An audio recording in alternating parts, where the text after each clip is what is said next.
chasing a 1090 pass pretty much all year now. Got a couple parts that we've replaced here in the car. We've made Dad's car significantly better in 2026. One of the items that we've had on our list to replace was the turbo. When we built the budget turbo system years ago with spare parts we had a couple turbos that were damaged. One had a bad exhaust wheel, the other one had like a bad compressor wheel. And we just kind of threw a bunch of stuff together to see if it worked, and well, clearly it did. On the list of things that we wanted to change this year, eventually we were going to get to the turbo. So we decided to buy Dad a new turbo. Hopefully it's not too big and clears the actual alternator bracket. It's got a little bit of size to it compared to the one that's on there. So this should work out pretty well. So this is a 7665. It's got the same wheel in the back and the same housing that we got on there with the 70. So it's got a little bit of a bigger compressor wheel. And this is the one that we ordered right here. A little small wheel here in the back. This should actually spool pretty quick on our build and provide enough, you know, boost to do what we need to do. Trying to achieve possibly 500 wheel or close to it. And I think this turbo and maybe some new cylinder heads or valve springs will get us there. And 76 millimeter in the front, yeah, I can probably get some good power out of that. So we're gonna grab some wrenches and we're going to take the old turbo off Dad's car and put the 7665 on in its place. Hopefully it fits. It's a little bit bigger on the compressor side, so it gets pretty close to the alternator. I'm hoping that it fits on the header that we have on here and we don't have an issue with it. We went to the track last week. We ran very similar times, had some pretty good 60 foots. Definitely needs a gear change, like a 410 in the back, but if we have enough time today, we may consider putting a rev limiter two-step in the car out of some of the extra MSD box pieces that I have over here in the trailer. And by the end of the video, maybe we can test some of this stuff. And I'm really curious to see if that 76 millimeter turbo is gonna be good for the tune that we already have in it. I think in this box down here, we got some extra spark plugs and some pieces that we could probably use on Dad's car. It's like a rev limiter two-step. Plugs into the old MSD 6AL that we have. So this will be a pretty easy hook. It just plugs right into the box and power ground. You just ground it off, and this wire right here could probably just go right up to the tamer. When I hit the tamer button, I can hold it down because it's already going to be engaged and just launch with it. We'll see. With the tamer, we could dial this in pretty good. This shouldn't take much to take off. Might have to clock it down a little bit more to get around this, but I remember having to cut this before. It's really only like 4 bolts down here in the flange and then this down pipe. So we'll have to take this off as well, but that's not a big deal. It's gonna take the drain off of this and the one feed line here, and we'll be able to, we got that in the kit here. So we'll be able to just put that in. Let's go ahead and take this rear housing off.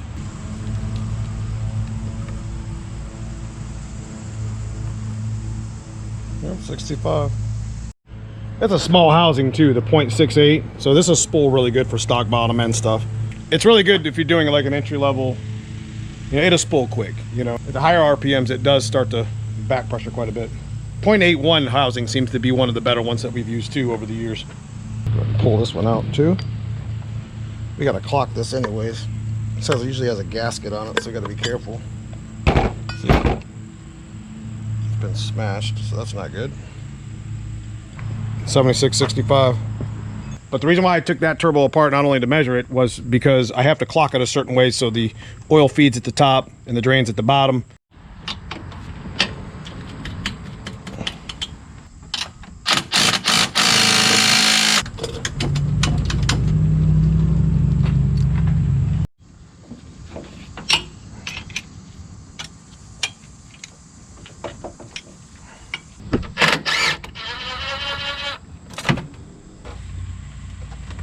Thing's seen some good times right there.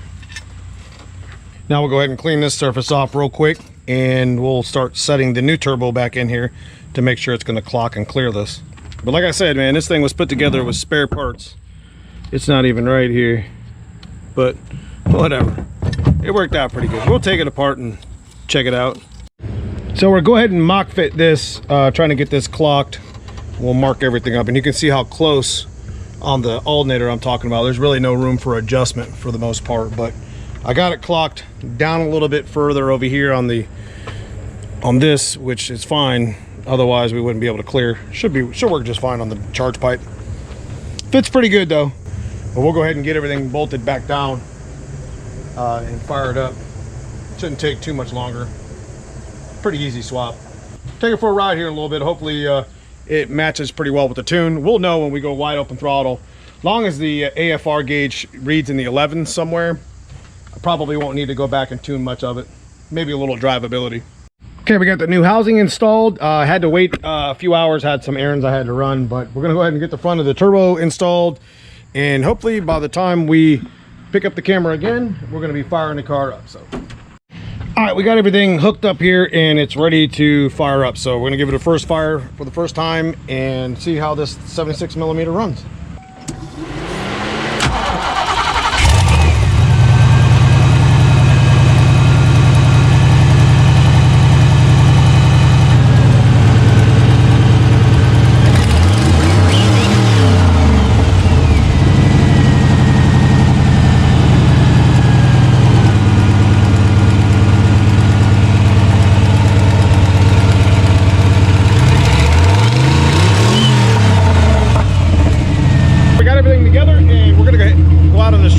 Check out the AFR real quick to see how far off it actually is, but the tune should be pretty close. All right, here we go.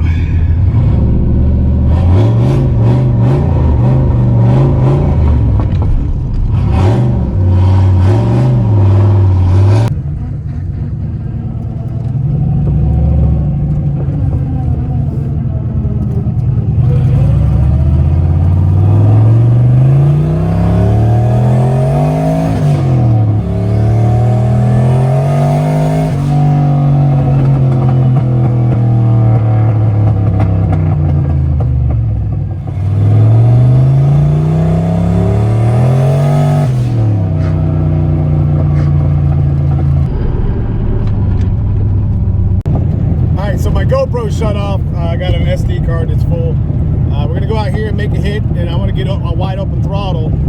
So I noticed it spooled a little bit differently than the 70 did. So it'll be interesting to see how it pulls.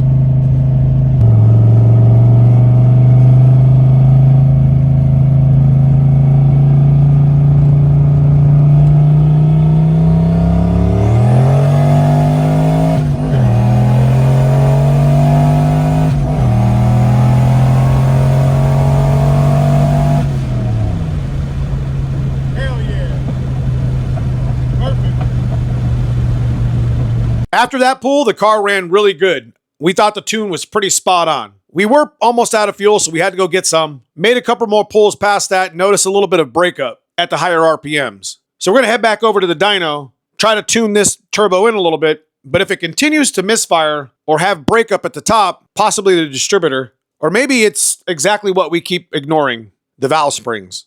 I've had this engine in this car for like 5 years. I do have a set of TrickFlow 170s I could put on it, and that might be the next move.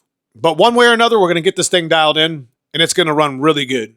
As I promised my dad a 10-second street car. We've done a lot of work on it. We're just going to continue to wrench on it until we achieve the 1090 pass we want. If you haven't subscribed already, consider subscribing. Check out that join button, become a member of the channel. It helps us bring content like this. But outside of that, I appreciate everybody for watching. I love y'all. We'll see you in the next video.